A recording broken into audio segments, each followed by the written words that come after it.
Jurisprudence functions as the philosophical DNA of a legal system. It provides the core logic that dictates what constitutes a valid law and establishes the substantive meaning of justice itself. African legal systems currently face a profound crisis because they operate on imported European legal DNA. Specifically, these structures rely on Roman, Dutch, and English laws imposed during colonial rule. This creates an immediate friction between two worlds. On one side is the rigid formalism and strict hierarchies of classical European law. On the other is the reality of African socio-legal organization, which functions as a dynamic, interconnected lattice of relationships. When the theoretical DNA of a legal system does not match its cultural host, the resulting structure cannot produce genuine, context-responsive justice. This historical subjugation created a structural oppression known as epistemic injustice.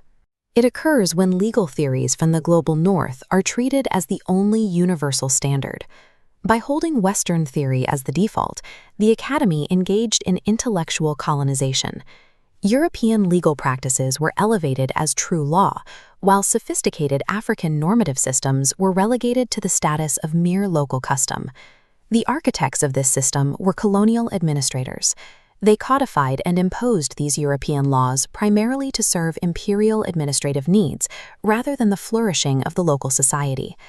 Achieving a socially just legal order requires dismantling the uncritical acceptance of Western positivism and centering the validity of indigenous philosophies. To see why imported models misfire, we can map the foundational theories. This flowchart represents John Austin's command theory, defining law strictly as the command of a sovereign enforced by the threat of sanction. This model fails in the context of traditional African kinship societies. These systems relied on facilitative, communal consensus rather than centralized, top-down coercion to maintain social order. This pyramid visualizes Hans Kelsen's concept of a strict hierarchy of norms. It aligns with HLA Hart's requirement for secondary rules, which supposedly define whether a legal system even exists. Kelsen's focus on legal purity fundamentally misrepresents African societies. In these contexts, law and morality are mutually defining and deeply embedded in the social fabric. Because these European frameworks demand coercion and isolated rules, they effectively blind the Academy to indigenous justice. They wrongly classify sophisticated African societies as pre-legal.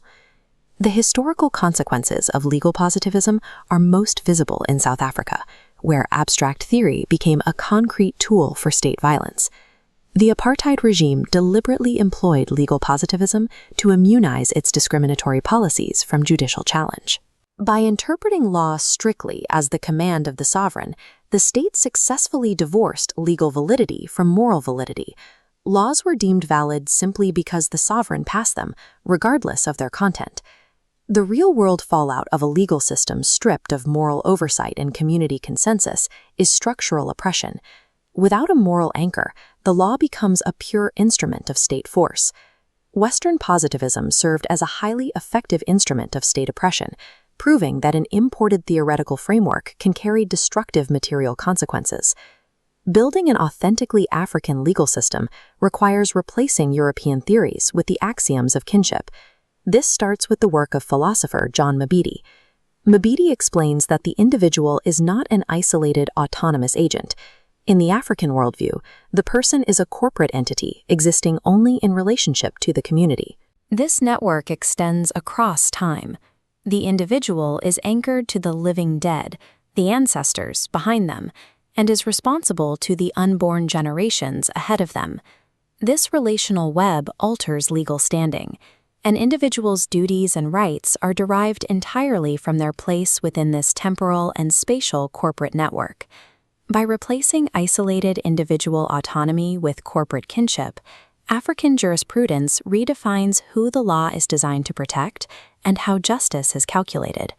The operational engine of this kinship network is the philosophy of Ubuntu, as conceptualized for the law by scholar Mogobe Ramose. Ramose argues that law is not a static rulebook. He defines it as a dynamology, a flow of life characterized by flexibility and a search for social equilibrium. This connects to William E. Dawoo's reconciliation theory, which views the legal system as an instrument to restore social cohesion after a conflict occurs. Healing a broken relationship is considered a higher legal good than merely punishing an offender. The law serves the health of the relationship first. Because African jurisprudence prioritizes equilibrium over retribution, it requires a fundamentally different type of judicial reasoning than the adversarial models of the global North. Modern African judges operate under a mandate of transformative adjudication. This requires them to explicitly heal past injustices rather than just following rigid legal formalism. This creates a critical tension for judges managing legal pluralism. They must reconcile universal human rights with the local realities of customary law. To navigate this, courts must distinguish between the two faces of custom. Official customary law is a static distortion, rules artificially frozen and codified by colonial administrators. Conversely, living customary law is the actual adaptive practice of the community. It evolves in real time to reflect the people on the ground. To achieve constitutional justice, modern courts must peel back colonial codifications to find the living pulse of community consensus. This judicial challenge was tested in the landmark South African case, Bay versus Magistrate Khayelitsha.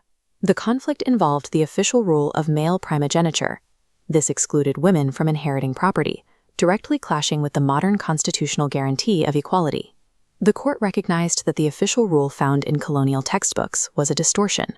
It ignored the way real communities had already begun to adapt their inheritance practices. The court utilized the living version of customary law, which evolves towards gender equality, to strike down the discriminatory colonial-era codification. The Bay case proves African judges do not need to abandon indigenous tradition to achieve equality. They only need to recognize its true living form.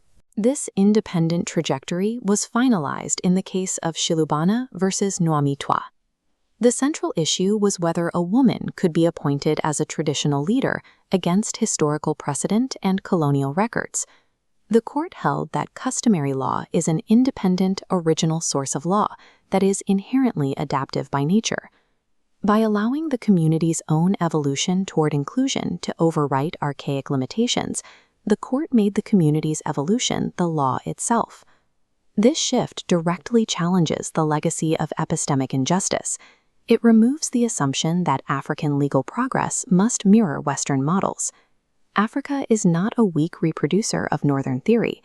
By synthesizing universal rights with the dynamology of Ubuntu and living custom, it is forging a philosophically rigorous and genuinely responsive jurisprudence for the future.